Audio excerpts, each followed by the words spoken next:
मेरो नाम रत्न कुमारी सुनवार हो है।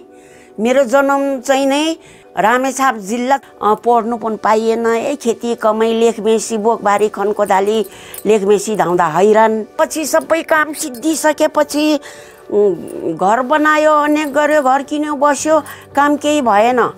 बेकारमा समय मात्रै खेर गयो अनि यसो विचार गरेँ पढ्नु पर्यो, म पनि पढ्दा त के होला र भनेर पढ्न थालेँ। अहिले जति भए पनि पढ्नु पाइएको छ। बुढेसकालमा पनि कोरोना आउँदा एसएलसी दिएँ अनि त्यहाँबाट पछि 11 को दिएँ। अब अहिले 12 को।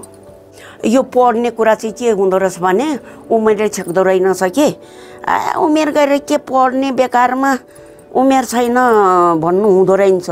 पहिला पहिला त खिसी गरेर मलाई पढ्नु गर के गर्ने, काम तापेर नबसेर बुढी लखर लखर हिँड्ने भनेर धेरै लखर्थे मलाई। पढेको र नपढेको आकाश र पाताल धेरै फरक हुँदो रहेछ। पढिसकेपछि चाहिँ त्यो अक्षर जानिसकेपछि यो कुरा भन्नु हुँदो रहेछ, यो कुरा भन्नु हुँदो रहेछ। पढ्नु त म सबै पढ्नु मन लाग्छ, के गर्ने हो, आँखाले कमजोर भयो।